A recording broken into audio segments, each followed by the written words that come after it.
Hello again and welcome to another video. This time it's about a more than 10 years old AMD CPU that has 3 CPU cores paired with an old HD6850 and 8GB of mismatch RAM. This PC build has probably a monetary value of around €0. However, I was kinda interested in seeing if it has any practical value in the 2020s. In other words, can it do anything, or is it better than having no PC at all? Except the SSD and the sole RGB fan, all of the other parts in this PC were thrown away by someone. So let's see if they can be given another life somewhere.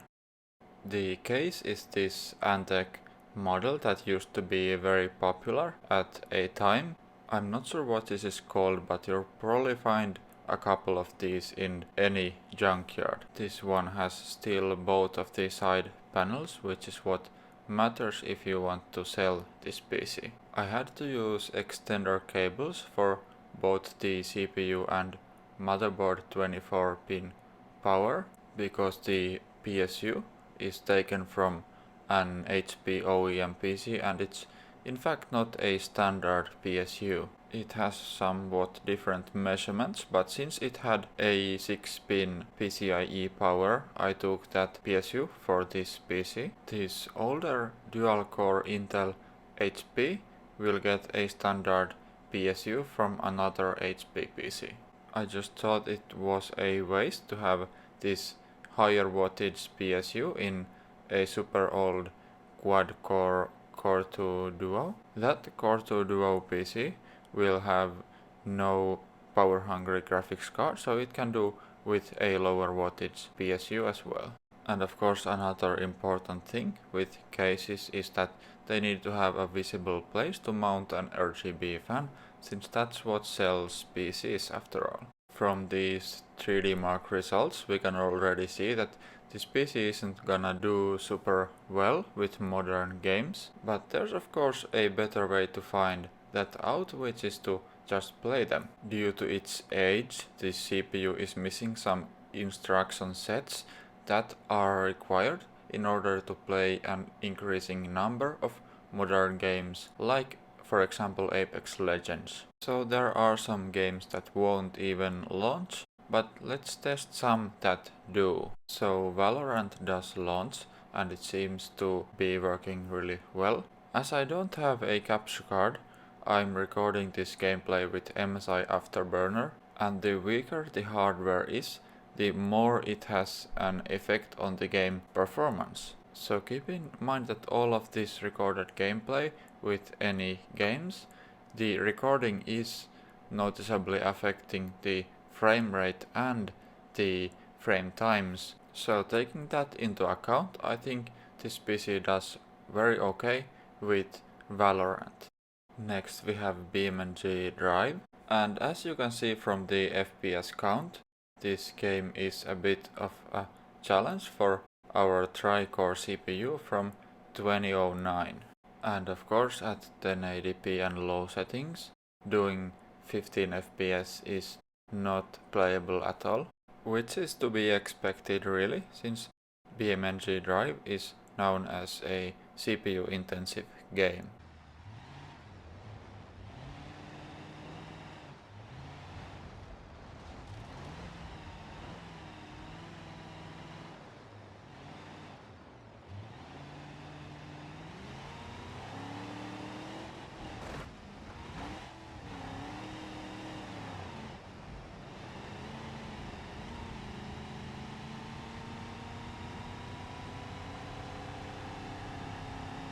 Lowering the resolution seems to have no effect, and it really seems to be a CPU performance issue.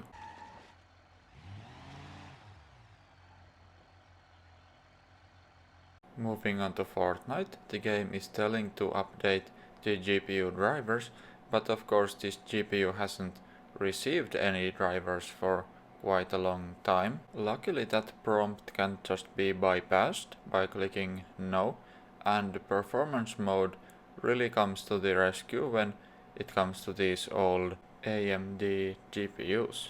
And taking into account that this GPU is from 2010 and the GPU driver is from 2016, I think Fortnite's running surprisingly well.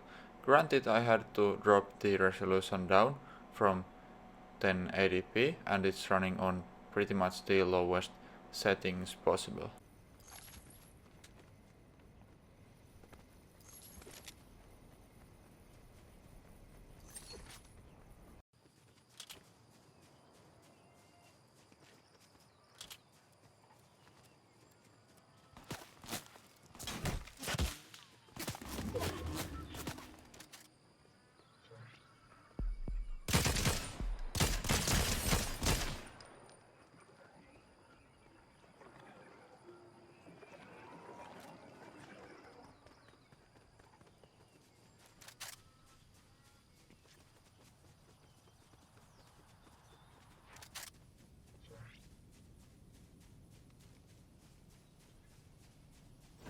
Next I tested Amnesia Rebirth from 2020 and here I have it running at 1080p and lowest possible settings pretty much, and without recording and without the MSI Afterburner on, it did get 55 FPS or more constantly and it was really good performance for this PC. However, when I turn the recording on, the frame rate instantly drops to around half of that and the game nearly freezes, especially when in open areas when exiting the plane to the desert area for example.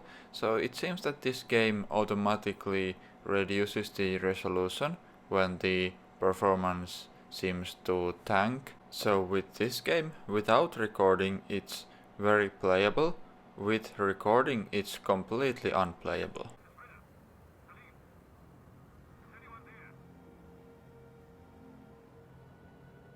Dishonored Definitive Edition run very well.